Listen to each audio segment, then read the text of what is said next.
Hi.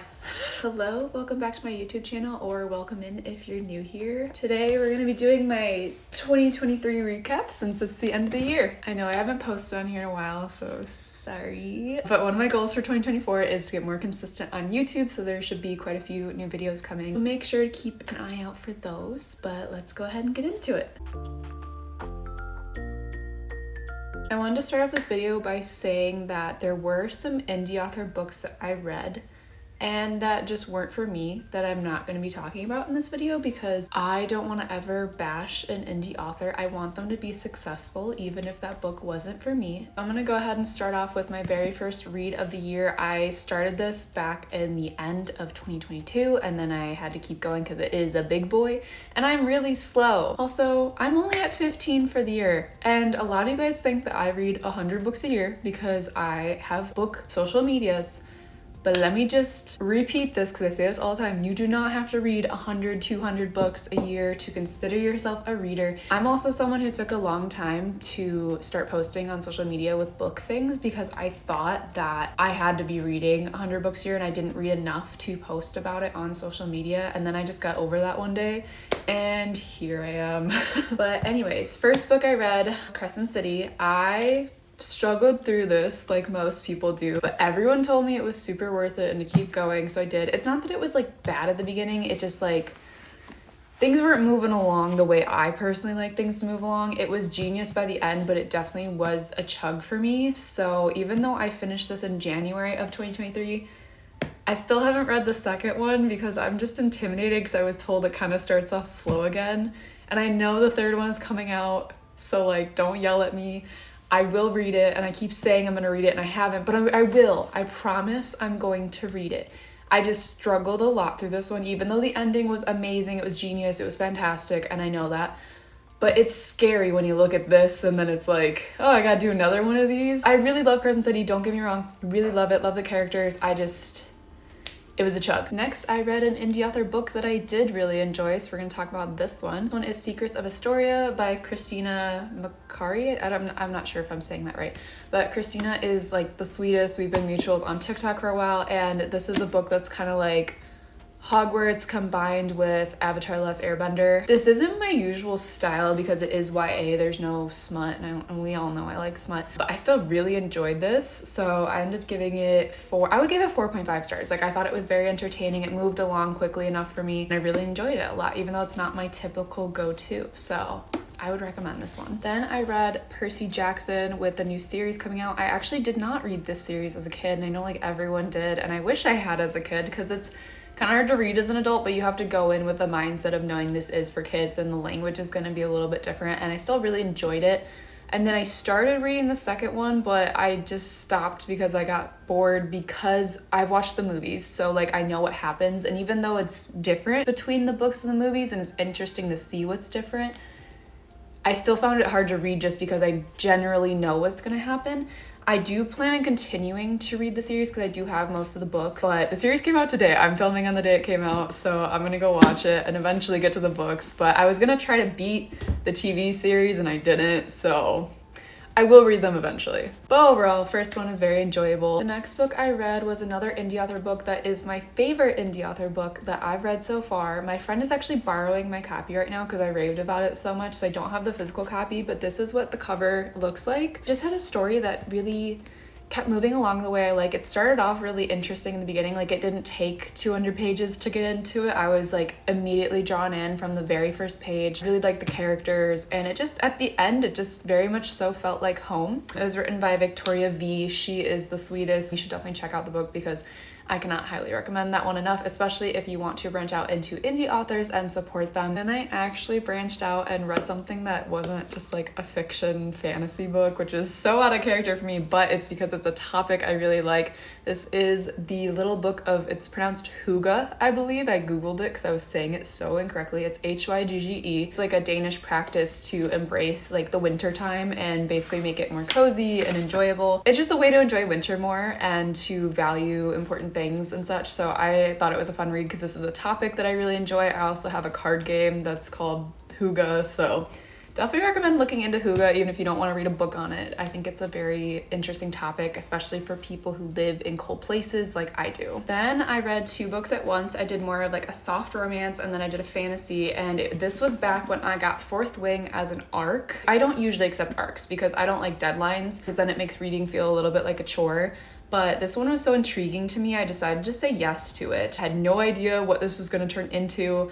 Just saw some woman from a PR place contact me and said, do you want to read a book about dragons? And I was like, yeah, I love dragons, sure. So I got Fourth Wing and I didn't start it right away. And then eventually I started it and I was like, this is like really good, because it was the first book that like was so action-packed from the very first page. That was fantasy, and that's what I'm trying to go for. I'm writing a book, but that was like my goal. I love SJM books. We all know I love SJM books. That's why I started my accounts, but they start very slow. And this one, literally 3 pages in, I was like, I can't wait to keep reading. Like, this never happens with fantasy books. Usually the beginning for me is so boring and it's always just like I have to push through. And this was like, I was eating up every single page. My friend has my art copy right now because this one I'm not willing to let friends borrow. But yeah, I was reading this and then I read Icebreaker at the same time, because then I could have my okay, and my la la la la, you know? It switched back and forth. So it took me about 2 months to finish both of them together just because I was reading back and forth. Loved Icebreaker. This is still my very favorite contemporary romance book. It's the first book that got me kind of into contemporary romance, and I haven't read anything that has topped it so far. It's very like cinnamon roll male main character. It's just so sweet. It's hockey and ice skating romance, and I love it. It's so good. It's dual point of view too. And then we all know how I feel about Fourth Wing. It's definitely one of my top favorite fantasy books of all time. Whenever people ask for like how to get into fantasy, I usually recommend this one just because it is so fast paced and I really love the characters and just the plot and dragons. So we know how I feel about these. Are like 2 of my top favorite books of all time. So reading these at the same time was like just a good couple of months. My dog wanted to make an appearance because she's back inside now. She's like, what are all these things on the floor? And literally, what are you doing? Oh, what am I doing? What's going on?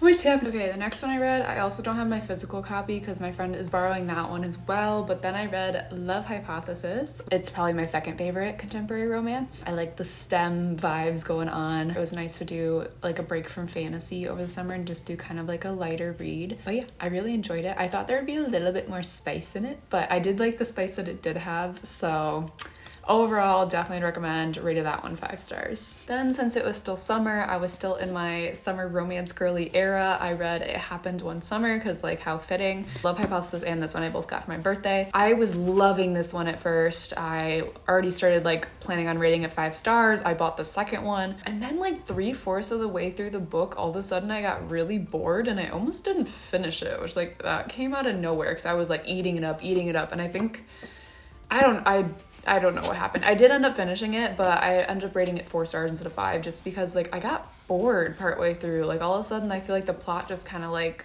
dropped off a little bit for me. Maybe that's just a personal feeling about it, but still really enjoyed it. I think it's a fun read, especially over the summer. Then I kind of got in a book slump for a while. I'd read 3 contemporary romances in a row, and then I was like, I think I need a break, because it's nice to take a break from fantasy because fantasy is so heavy most of the time, but then when you do too many contemporary romances, at least for me, it gets a little boring because I need like that extra element of a fantasy world. I tried like 3 or 4 different fantasy books and couldn't get into any of them, and then eventually the book that got me back into it was Zodiac Academy, surprisingly enough. When I was reading this, at first I was like, I don't know how I feel about this, because like there are some things that are really enjoyable, but there are just some things that are really weird, and I had never really read like a bully romance before, so I was kind of like, who's allowing this to happen? Like, what? You have to admit there are like a few parts where you're like, what?